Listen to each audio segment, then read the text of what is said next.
ისევე ალბათ როგორც ბევრი თქვენგანი, მეც სკოლაში რაღაცნაირად ესეთი იარაღი მეწება, რომ კარგად წერ. და ეს იყო ჩემთვის სიამოვნებაც, მე რაღაცნაირად ეს სახელიც რო დაერქვა ამ ყველაფერს მეც სიამოვნებდა ბუნებრივია და ნუ სკოლის ასაკში ხა ესე ვამბობდით რომ კეთი კარგად წერს. და ნუ არასდროს არ მიფიქრია რომ წერა შეიძლება ყოფილიყო ჩემი თავი პროფესია და მით უმეტეს ვინმე შეეძლო ფული გადაიხადა ჩემთვის იმაში რომ მე მეწერა. და არამც ვერ წარმოვიდგენდი რომ ამდენი წლის მერე მე ვიქნებოდი იმ პროფესიის წარმომადგენელი რომელიც არათუ ქარაგმებით და მხატვრულად წავს, არამედ ყველაზე ტექნიკური და ტექნოლოგიური წერის მიმართულების წარმომადგენელია.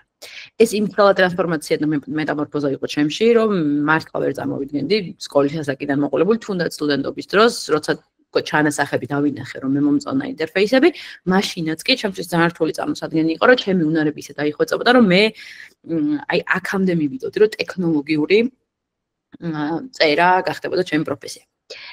სანამ UX-მდე მოვიდოდი, მე დავიწყე copywriting-ით. არ იფიქროთ, რომ UX წერაზე, UX წერალი რო გახდეთ, ან UX copywriter-ი რო გახდეთ, ბევრ ტერმინს გამოვიყენებ, იმიტომ რომ ტერმინი მრავალგვარია, შეიძლება კონტენტ არქიტექტორით შევხვდეთ და პრინციპში ეს მეტნაკლებად ერთი და იგივე პროფესია არის.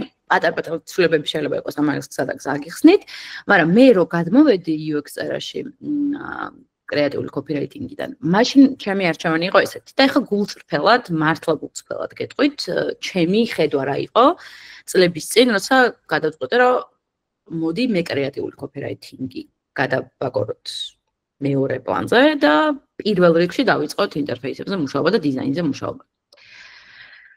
ჩემთვის რთული იყო აი იმის წარმოდგენა თუ აი საიტგან ვითარდებოდა ჩემი პროფესია, თუ კი კრეატიულ copywriting-ში დავრქებოდი, თქვათ მარტო სააგენტოებთან ვიმუშავებდი და მარტო იდეებზე ვიმუშავებდი და იმიტომ რომ მე მაშინ ვიყავი დამწყები შედარებით და საქართველოს უკვე ყავდა ძალიან ბევრი გამოცდილი copywriter-ი, ჩვენ ძალიან ბევრი კონკურსი ხონდა მოგებული კანზე, ევრობესტი და ასე შემდეგ, მოკლედ ძალიან მაგარი copywriter-ები ყავდა უკვე ქვეყანაში, მე ვამბობ 10 წლის წინ მაგალითად და სანამ მე ამ გამოცდილებას მივიღებდი, ინდუსტრია შეიცვლებოდა. ანუ სანამ მე დავეწეოდი ინდუსტრია წავიდოდა წინ. იყო მეორე ვარიანტი, მე სწავლა ის, რაც ქვეყანაში ჯერ არ არსებობდა, მაგრამ აუცილებლად იარსებებდა, იმიტომ რომ ზოგადი კურსი სამყაროს იყო აქით, რომ ინტერფეისები ყველაფერი ციფრულდება და მეც ხო არ წავიდე ამ პრაგმატულ მხარეს. გამოწვევა ამ მიმართულებით იყო ის, რომ მე არ ვიცოდი არაფერი, ქართულ ენაზე მასალა არ იყო და მე უნდა მესწავლა დამოუკიდებლად ისე, რომ აი 10 წლის მერე ეხლა მე თვითონ ვასწავლე. ხო, აი ეს იყო ძალიან დიდი გამოწვევა, თუ კრეატიულ copywriting-ს ბევრი მასწავლე და მაშინ და ბევრისგან შემეძლო მაგალითის მიღება, აქ ქართულად ინტერფეისული ტექსტების წერის გამოცდილება ძალიან ცოტა იყო ქვეყანაში. ნუ ავირჩიე ეს მეორე ვარიანტი. საბოლოო ჯამში ჩემ შემთხვევაში ამან გაამართლა, იმიტომ რომ აღმოჩნდა რომ გამომდის მინდა მომწონს და თან ტექნოლოგიები, დიზაინი და copywriting-ი ერთად ჩემი ყველა ინტერესი ერთად მოექცა და ეს არ არის მარტო წერის კომპეტენცია და კიდე ყველაფერზე ვილაპარაკებ გადაგზა, ამიტომ გეუბნებით რომ არ იფიქროთ რომ მარტო წერა გევალებათ და ნებისმიერი მახლობელი მარკეტინგული განსაკუთრებით მარკეტინგული პროფესიიდან შეგიძლიათ რომ აქ წამოხვიდეთ, თუმცა არა მარტო მარკეტინგულიდან. და შეგიძლიათ რომ თქვენი უნარები ისე განავითაროთ, რომ აი ჩემი მაგალითზე გეუბნებით, რომ მართლა წარმოუდგენელი იყო, რომ ეს უნარები ჩემში აღმოჩნდებოდა და მე ესე აყვავდებოდა. ამიტომ მეც გულწრფელად გეუბნებით, ლიკამ შთამაგონა, რომ გულწრფელობა მეც ჩვევია და მიყვარს. ამიტომ დღესაც თუ კი რამე კითხვა გექნებათ, ასევე გულზე ხელს დავიდებ, რომ მართლა გულწრფელად ყველაფერს გიპასუხებთ. ხო, დღეს ვმუშაობ TPC-ში, ვარ UX წერის მიმართულების ხელმძღვანელი, რაც გულისხმობს იმას, რომ მე წარმოვადგენ დიზაინის და მარკეტინგის კომპეტენციას. დიზაინის, მარკეტინგის და თუ კი რამე გუნდი არის ჩემთან მახლობელი, ეს არის IT გუნდი. ანუ შესაბამისად დეველოპერები და ისინი, ვინც საიტის უკან ბექში ან ფრონტში დგანან. ეს ყველა უნარი, რომელიც ეხა მე შევიძინე ამ წლების განმავლობაში, გამომადგა იმაში, რომ დღეს როცა უკვე ბაზარზე გამოჩნდა ხელოვნური ინტელექტი, იმაზე მძაფრად ვიდრეოდეს მე და ეს ხელოვნური ინტელექტი დღეს არის ინსტრუმენტი ჩვენთვის და იმისთვის, რომ ჩვენი ცხოვრება გაუმჯობესდეს, მაგრამ ძალიან რთული არის, რომ ისეთი მოკლედ პროფესიების ფორმატი შეიცვლება, რაღაცები შეიცვლება. და ამიტომ კარგი არის, რომ ჩვენ ახლა ტექნოლოგიების მიმართულებით ავითარებთ, თუნდაც ჩვენს კრეატიულ გონებას, შემოქმედებითობასაც კი რომ ტექნოლოგიებისკენ წავიყვანთ, ეს საბოლოო ჯამში გარანტიას მოგცემს იმისა, რომ წლების მერე ჩვენ სამსახური გვექნება სულ, მოკლედ. ამიტომ ტექნოლოგიებში არის მომავალი, ფაქტია და ამის არაღიარება და არ დანახვა ალბათ ახლა დღეს ისულელია. ნუ შეგვეშინდება ხელოვნური ინტელექტის პირიქით, აუწყოთ ფეხი, ყველა დიდი ცვლილების დროს და ყველა დიდი ეპოქალური გამოგონების შემდეგ, რა თქმა უნდა, შიშების საზოგადოებაში სულ იყო და იქნება კიდეც, მაგრამ ხელოვნური ინტელექტი არის იმისთვის, რომ ჩვენ დაგვეხმაროს. ბუნებრივია რაღაცები ჯერ ბოლომდე ჩამოყალიბებული არ არის. ჩარჩოები არ აქვს, კოპირაითი სად არის, საავტორო უფლებასად გადის, რამდენად რაღაცები ვარ, რაღაცები არ ვარ. ამის ჩარჩო ჯერ ეხლა ყალიბდება დღეს და თუ კი თქვენ აი ამ წუთას დაიწყებთ ამ პროფესიებით მუშაობას, ძალიან გამოგვადგება. ხელოვნური ინტელექტთან ახლოს პროფესიები და ჩვენს ყოველდღიურობას მნიშვნელოვნად შეცვლის. მე ვიყენებ ხელოვნურ ინტელექტს ინტენსიურად, ვიყენებდი ChatGPT-მდეც და ვიყენებ ეხლაც. და თუ სწორად გამოიყენებ, მართლა კარგი რამეა, მართლა მნიშვნელოვნად შეემსუბუქებს ჩვენს ყოველდღიურობას. თუ მე ეჭვი მაქვს, რომ თქვენ ხელოვნურ ინტელექტზე იხვებით იქნებათ, თუ გექნებათ ბოლოში რაღაც დრო მოვიტოვოთ და გავისაუბროთ მაგაზეც. ხო, მოკლედ. Smart Academy-ში ვარ უკვე 5 წელია, არ ვიცი, 4-5 წელია და უკვე ძალიან ბევრი სტუდენტი გვყავდა ისეთი, რომლითაც ვამაყობ. დღეს გქონდა სხვა შორს 2 თქვენ სტუდენტს, მაგა დავადებით დღეს და კი, როგორ დაემთხვა მე. ორივე გამორჩეული სტუდენტი. ერთი Smart ერთი ჩვენთან მუშაობს. ერთი Smart Academy-ში მუშაობს, მეორე ვილისტოვში მუშაობს და ბევრი წარმატებული სტუდენტი ყავს, რომელმაც გადააბიჯა არათუ junior level-ს, არამედ medium level-საც უკვე და თავისი გუნდები ყავთ და მენეჯერები არიან და ასე შემდეგ. რამეთო რომ სწორ დროს და სწორ ადგილას მოხვდნენ რა და როცა უნარებით შესაბამისი ქონდათ, დღეს ძალიან ბევრი სტუდენტი ყავს მართლა ისე წარმატებული, რომ აი მათ რო ვსაუბრობ ხოლმე სულ მიგინება, იმიტომ რომ ძალიან საამაყო ხალხი ყავდა. ხო, და შორს უნივერსიტეტის ბექგრაუნდი იყო ჟურნალისტიკა, მეგობრებო, ისიც რომ ელინისტი. შეგონა გვახსენოთ, რადგან ხართ აქ ჟურნალისტები ვინც ესწრებით. ჟურნალისტიკა ერთ-ერთი ყველაზე ხშირი არის ფილოლოგიასთან ერთად. მათ შორის იმ ადამიანებში, ვინც საერთოდ შეიცვალა პროფესია. იმიტომ რომ მაგაზეც ველაპარაკებთ, მნიშვნელობა გრამატიკას და წერას და ნუ გეტყვით ახლა რაოდენ და როგორ შეიძლება რომ ეს ყველაფერი მართოთ.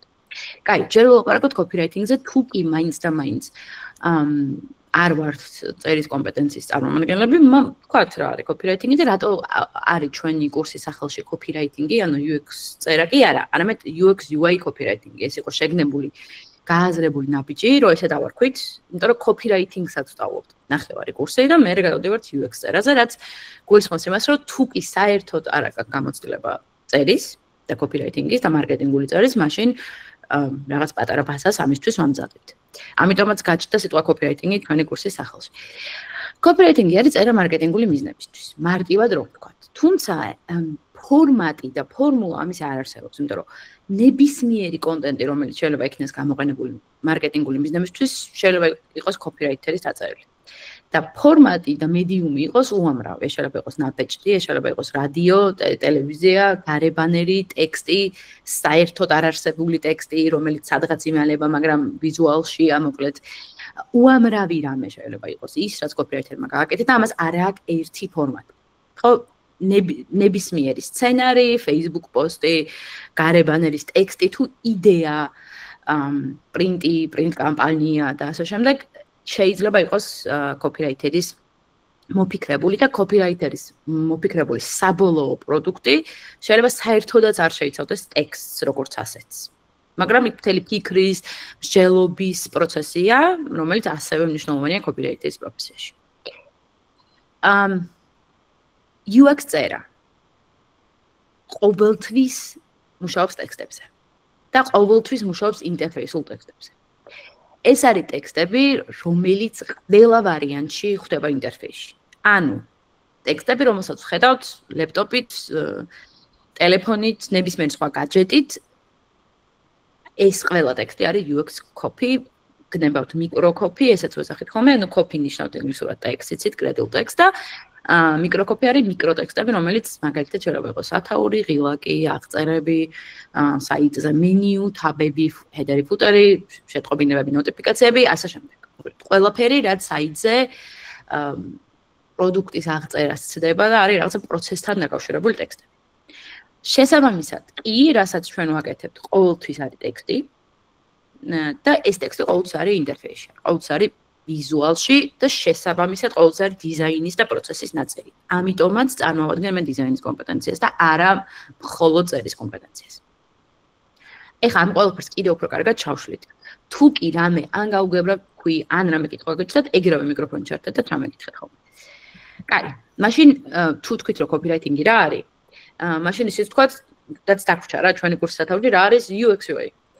და გვაქვს ძალიან კაი შედარება, რომელსაც ერთხელ მივაგენით მე და ჩემო სტუდენტებმა და მას მერე ვიყენებ. მე მგონი პირველი ჯგუფი შეიძლება არ იყო და მეორე ჯგუფში რაღაცა ძალიან კაი შედარებას მივაგენით და ესე დღემდე რა 5 წელი გავიდა და 11-12 ჯგუფი ყავდა უკვე. დღემდე ამას ვიყენებ და მგონია რომ კარგად მუშაობს. ეხლა მოგიყვებით. User experience არის UX-ი, UI არის user interface. User experience არის პროცესები. ანუ ის გამოცდილება, რომელსაც მოხმარებელი იღებს. ანუ რო შედის საიტზე, რა არის მერე მოდის, რომელი გვერდი რის შემდეგ არის, თანმიმდევრობა როგორია ინფორმაციის, ჯერ რას ხედავს, მერე რას ხედავს, თქვათ რეგისტრაციის გალა უნდა და რა პროცესები უნდა გაიაროს, რაღაცა უნდა იყიდოს საიტზე და რას უნდა დააჭიროს და რამდენი გვერდი უნდა გაიაროს, რომ რაღაცა იყიდოს და ასე შემდეგ. ანუ მთელი პროცესები არის UX, მომხმარებლის გამოცდილება. აი ის თუ როგორ გამოიყურება ეს პროცესები, არის UI. ინტერფეისი, ანუ ის, რაც არის ვიზუალში. ანუ რა ფერის არის, რა ფორმის არის, ღილაკი მრგვალია თუ კვადრატულია, ფონტი როგორი აქვს, არიალია თუ აი Times New Roman-ია მაგალითად. ტექსტი რა ფერის არის, სათაური რა მხელა, მერე ქვე სათაური უფრო პატარა იქნება, ფონზე რა ხდება, გიფები არის, ვიზუალები, გრაფიკები, სად რა ჯდება და ასე შემდეგ. ანუ ის ყველაფერი თუ აი ამ პროცესებს, რასაც ჩვენ ვილაპარაკეთ, ვიზუალურად რა სახე აქვს. ანუ UX-ი არის პროცესი, UI არის ვიზუალი. ის თუ როგორ გამოიყურება ეს პროცესი. და აი ის შედარება, რომელიც გითხარით, არის ეგეთი. თუ კი წარმოვიდგენთ, რომ საიტი არის ადამიანი, ანუ ანთროპომორფული ცოცხალი ორგანიზმია, მაშინ ის კოდი, რომელიც დეველოპერმა დაწერა, არის ჩონჩხი, საფრთხემამოძრავებელი სისტემა. ჩონჩხი, რასაც ეს ყველაფერი დაშენდა. აი, ორგანოები, პროცესები, სისხლის მიმოქცევა, სუნთქვა და ასე შემდეგ, აი ეს არის UX-ი, ანუ ის რა პროცესებიც ხდება ორგანიზმში. და ის თუ როგორ გამოიყურება ეს ადამიანი, რა ფერის თმა აქვს, რა ფერის თვალები აქვს, როგორ იცინის, რა მოსწონს და ასე შემდეგ, არის UI. მივხვდით ხო? ანუ შიგნით მიმდინარე პროცესები არის UX-ი, რასაც ასევე ვაკეთებთ ჩვენ, იმიტომ რომ ჩვენ გვჭირდება რომ მომხმარებელს კაი გამოცდილება შევქმნათ, UI-ს აკეთებს დიზაინერი. იმიტომ რომ ჩვენ არ გვეხება ის რა ფერის იქნება ღილაკი, ეს ეხება დიზაინერს, ეს მისი კომპეტენცია, ჩვენ გვეხება ეს ღილაკი სად შეიძლება რომ იყოს. მივხვდით. ხო? მე მგონი მარტივად გავიარეთ ეს ამბავი.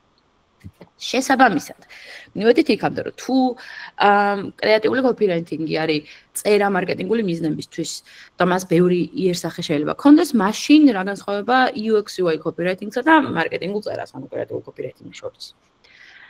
აი ის, რომ ამას ბევრი სხვადასხვა ფორმატი აქვს, მაგაზე ვისაუბრეთ. მაგრამ კიდე მაინც კრეატიული კოპირაიტინგის მთავარი მიზანი არის პროდუქტის, ან ბიზნესის, ან ბრენდის წარმატება, ხო? მეტნაკლებად, ან ცნობადობის ამაღლება, ან რაღაც სიახლის გაზიარება, ან პროდუქტის გაყიდვა და ასე შემდეგ. მაგრამ UX კოპირაიტერისთვის ერთი არის მთავარი ამოსავალი წერტილი, რომ მომხმარებელი, რომელიც შენ საიტზე შემოვა, ან შენს აპლიკაციას გამოიყენებს, აბსოლუტურად დარწმუნებული იყოს, რომ ამ საიტის გამოყენება არის უმარტივესი, ძალიან გასაგები და მას არ ჭირდება ზედმეტი ძალისხმევი ჩადება იმაში, რომ რაღაცა პროდუქტი იყიდოს, რაღაცა სადღაც დარეგისტრდეს, რაღაც გამოიწეროს და ასე შემდეგ. ანუ ჩვენი მიზანია, რომ ნებისმიერი ტექსტი, ნებისმიერი ინფორმაცია, ნებისმიერი პროცესი, რომელიც იქნება პლატფორმაზე, იყოს მარტივი და მომხმარებელმა ყველაფერი რის გაკეთებას უნდა გააკეთოს თვალის დახამხამებაში. ხო? ჩვენი მიზანი არ არის, რომ პროდუქტი გავყიდოთ, ჩვენი მიზანი არის, რომ თუ მომხმარებელს უნდა ამ პროდუქტის ყიდვა, მაშინ მომხმარებელმა ეს პროდუქტი შეიძინოს რაც შეიძლება მოკლე დროში. ეხლა მოგიყვებით პატარა ამბავს, ლირიკული გადახვევა გავაკეთოთ.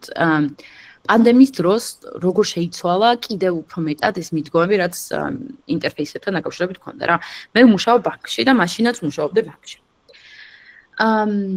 და რა თქმა უნდა, ხა როცა ყველაფერი ჩაიკეტა და ისედაც არაციფრული კომპანიებიც კი ციფრულ სამყაროზე გადავიდნენ და იწყეს ციფრული პლატფორმების აშენება, გამოჩნდა რომ მოკლედ გჭირდება რა, სახლიდან გასვლის გარეშე რაღაცების გაკეთება გჭირდება. და ვისაც არ ქონდა ეს პლატფორმები, იმათაც გამოიგონეს და ააშენეს.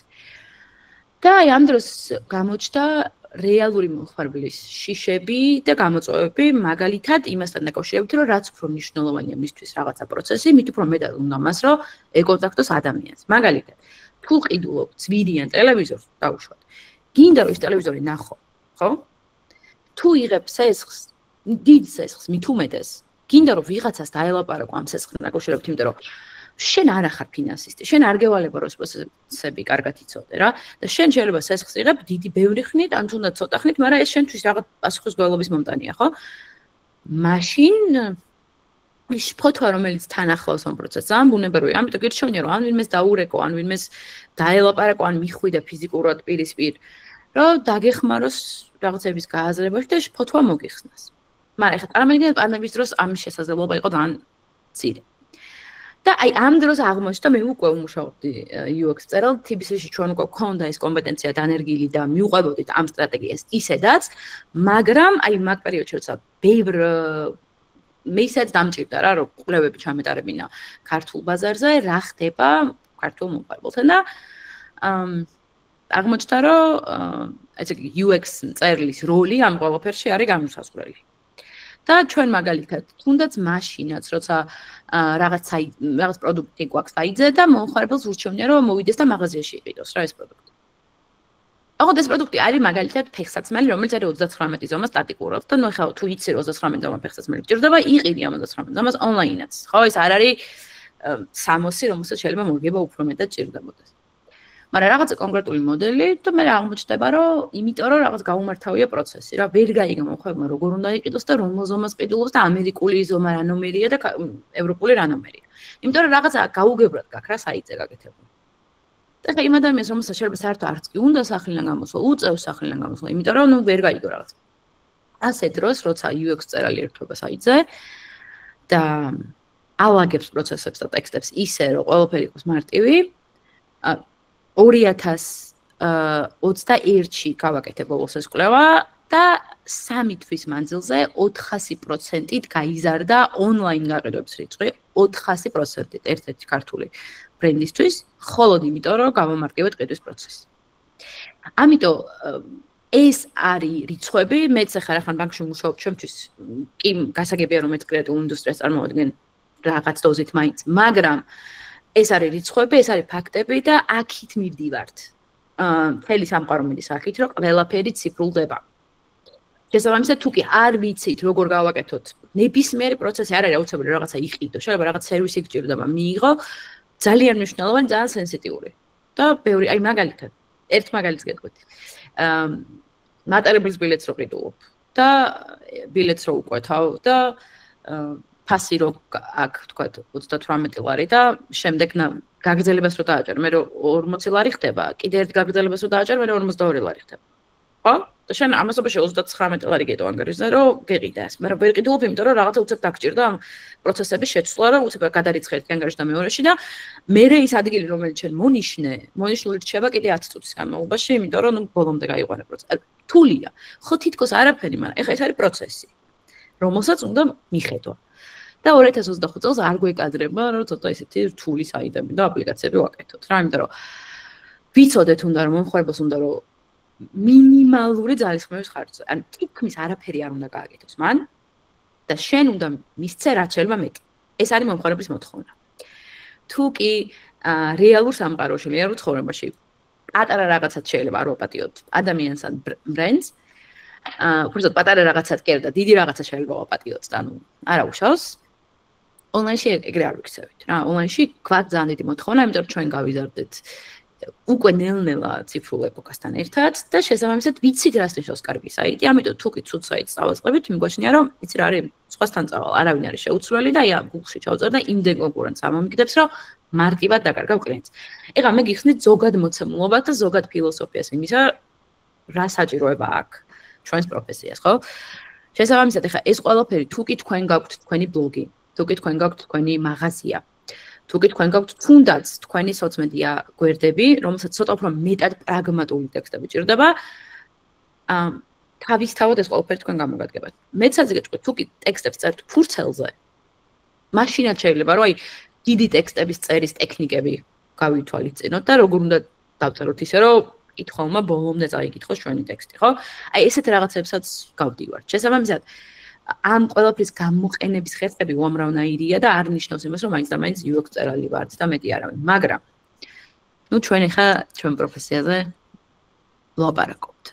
ეხლა ეს არის ჩვენი თავარი ქვაკუთხედი, რითიც ხელმძღვანელობთ, რომ ჩვენ გეხმარებით შენ. ეს საიტი, ეს პლატფორმა, ეს აპლიკაცია, ყველაფერი არის შენთვის და ჩვენ ვართ ის შუამავალი რგოლები, UX გუნდი, რომელიც ზრუნავს იმაზე, რომ შენ მიიღო მაქსიმალურად სწორი და სასიამოვნო გამოცდილება. რა თქმა უნდა, ეს ყველაფერი ჩვენ რომ მომხმარებელს ვიცავთ და მომხმარებლისთვის შრომობთ, ეს მე ბრენდსაც ეხმარება რა. იმიტომ რომ მომხმარებელი კმაყოფილია და უფრო კარგი UX-ი გარანტიას გვაძლევს იმისა, რომ ლოიალური მომხმარებლის მეტი გვყოლება. არა თუ ახალი მომხმარებელი მოზიდვა, არამედ ძველი მომხმარებელი, რომელიც სტაბილურად შენკენ ბრუნდება, იმიტომ რომ იცის, რომ შენგან მიიღებს ძალიან კაი ხარისხს. არტო ვკითხულობთ ველის სტორიზე რაღაცას, რაც შეიძლება რომ სხვაგანაც ვიყიდოთ, მაგალითად, იმიტომ რომ მე ვიცი, რომ ველის სტორიზე მე მიიღებ კაი გამოცდილებას. იმიტომ რომ ველის სტორი სულ ეხები ამ თემას, იმიტომ რომ ველის სტორი მუშაობდა UX მწერლებთან ერთად. 3 თუ 4 ყავდათ Smart Academy-ის ჩვენი სტუდენტი წაყვანილი, მაგო, შემისტორე თუ რამეს არასწორად მომბო. ან ეს ყველაფერი ეთყობა პროცესს.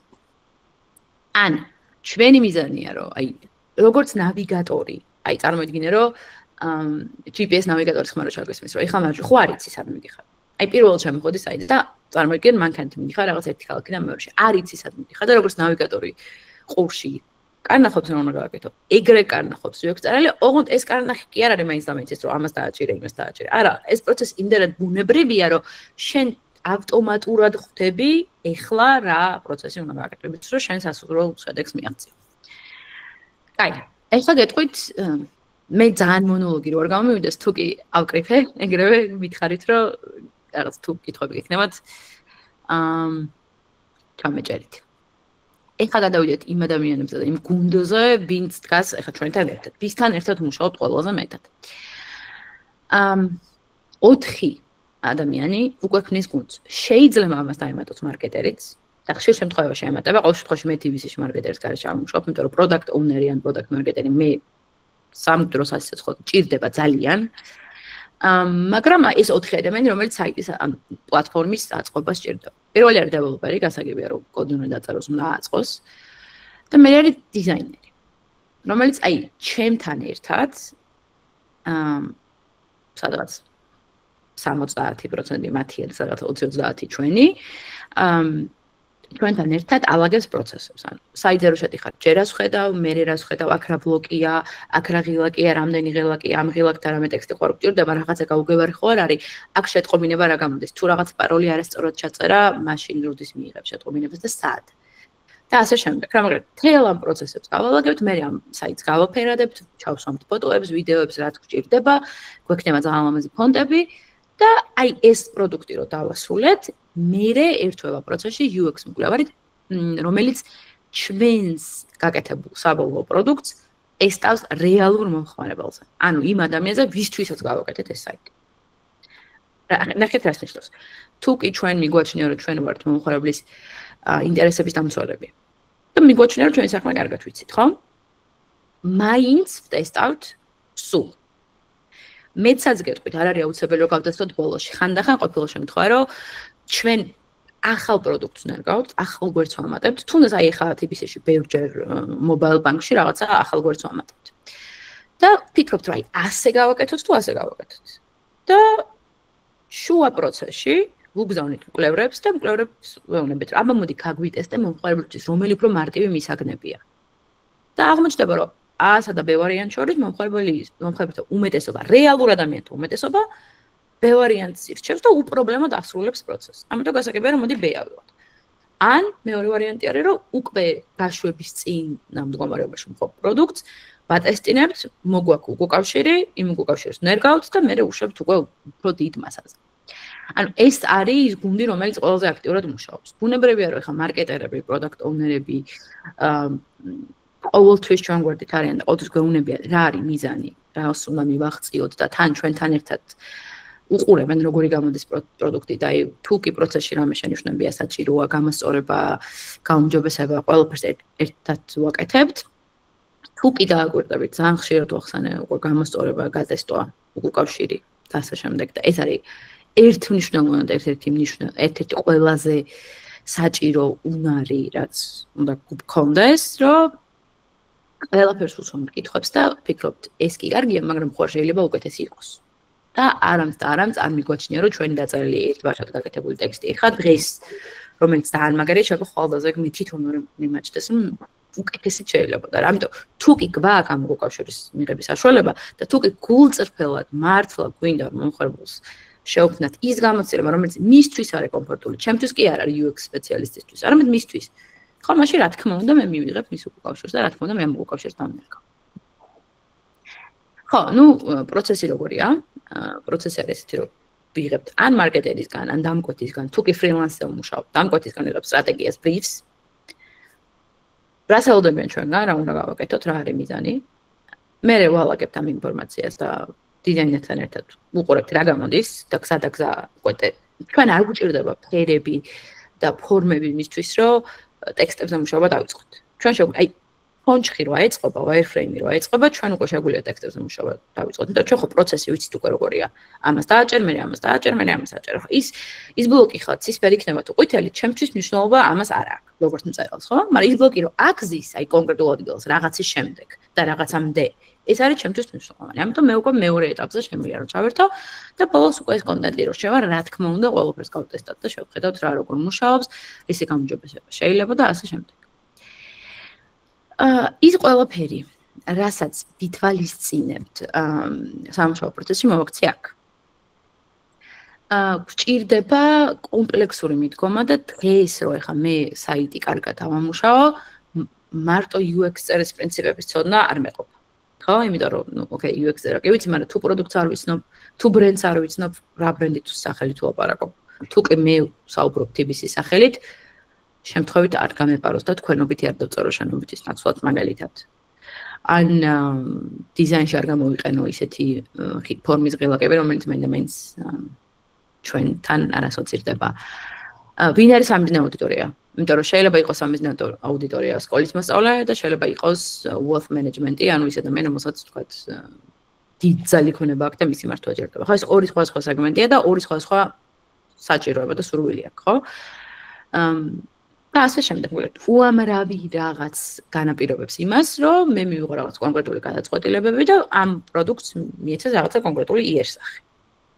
შესაბამისად, ამ ყველაფერთან ეხლა ძალიან კაია, როცა ერთ კომპანიაში მუშაობ დიდი ხანი, ჩემსავით მე 5 წელია, უკვე TBC-ში ვარ და ბუნებრივია, რომ ხშირად ბრენდი ნაცნობია და ვიცი ამ ბრენდისთვის რა როგორ უნდა გავაკეთო, თუმცა მაშინ როცა ფრილანსზე მუშაობ და ერთჯერად რაღაცებს აკეთებ, მაშინაც აუცილებელია რომ რაღაც ეს ინფორმაცია გვინდა მოგაწოდოს, იმიტომ რომ გაგიჭირდება დაწერილი ისე, როგორც შენ მიგაჩნია სწორად, თუ კი არ გეცოდინება ვინ კითხულობს ამ ტექსტს და რა არის ამ ტექსტის ზოგადი მიზანი.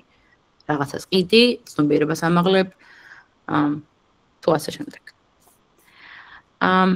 სად არის ჩვენი სამუშაო პლატფორმა? როგორ მუშაობთ და აი აქ ახლა გავხსნი. აი Figma. მინდა რომ უცებ გაჩვენოთ როგორ მუშაობთ Figma-ზე. ეს არის აწყობილი დიზაინი, რომელსაც შეიძლება საერთოდ ფერებიც არ ქონდეს და იყოს რაღაც უბრალოდ wireframe-ის სახით, შეიძლება ქონდეს ვიზუალები და უბრალოდ ხედავდეთ დასრულებული საიტი როგორია. აი ნახეთ, ეხლა ამ პროცესში ბუნებრივია, რომ ჩემთვის გასაგებია ტექსტის აწვის, ხო? აი ნახეთ. ეს ტექსტი ჩემი დასაწერია ყველაფერი. მაგრამ დაუშვოთ, ახლა შემიძლია რომ აქ შევცვალო ტექსტად. აქედანვე, მაგრამ კიდე რასაც უფრო ხშირად ვაკეთებთ ხოლმე, არის ის, რომ ესე ვაკომენტარებთ, რომ ის search-ის ნაცვლად შეიძლება დავწეროთ find here მაგალითად.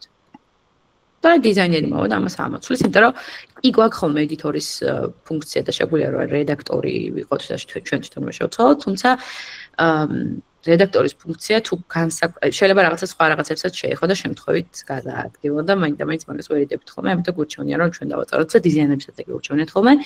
არის კიდე wireframe-ები, არის კიდე პატარა პლაგინები, რომელიც გვეხმარება რომ რაღაცა ტექსტს რო დავწერ აქ და თუ იგივე დატვირთვის ღილაკი არის სხვაგან, რა თქმა უნდა ეს ავტომატურად აღიქვამს და თუ ერთგან ამღილოთ რაღაც ახალი დავარქვი, მე თავისთავად ავტომატურად გადაკოპირდება ხოლმე. უამრავი ფორმატი შეიძლება გქონდეს, ეხლა მე მაინც განახებთ. კიდე რამდენიმე, ერთს მაინც განახებთ. როგორ აი ხა მუშაობთ ამ საიტზე, ამდენ ჯერ არ განახებთ, მოდით.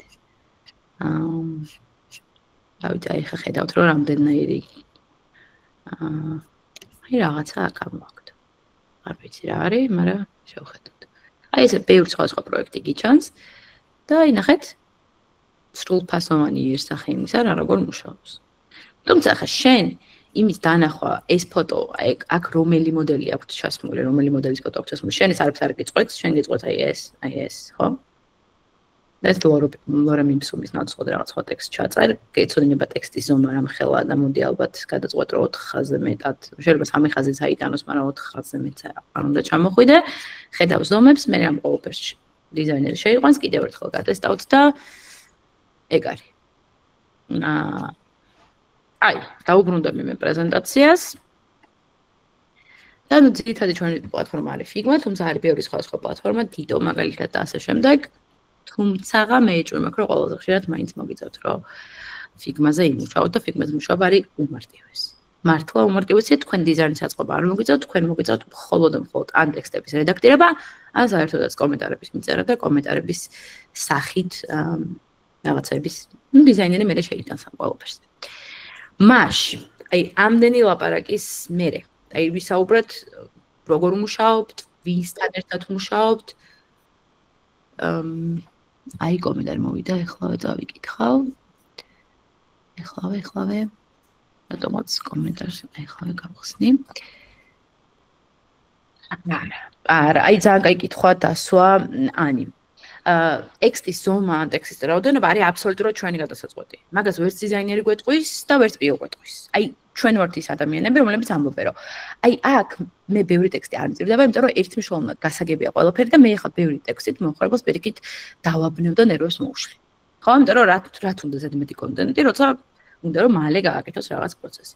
ან ხანდახან პირიქით. მე მგონია რომ აქ რაღაცები ცოტა გაუგებარია და მოდი ამახსნებინეთ, დამიმატეთ ერთი ტექსტ ბოქსი მაგალითად, ან დავამატოთ რაღაც პროცესი, ხშირად გვითქვამს რომ აი იცით როგორ რაღაცები მithქვამს, მაგალითად, მოდი ინსტრუქცია ჩავწეროთ და ინსტრუქციული ვიდეო ავტვირთოთ ამ ყველაფერთან ერთად, იმიტომ რომ მგონია რომ პროცესი ცოტა რთულია, ან რამე ისეთ რაღაცას ვაკეთებინებთ მომხმარებელს, რისიც ხშირად შესრულების გამოცდილება მას ალბათ არ აქვს.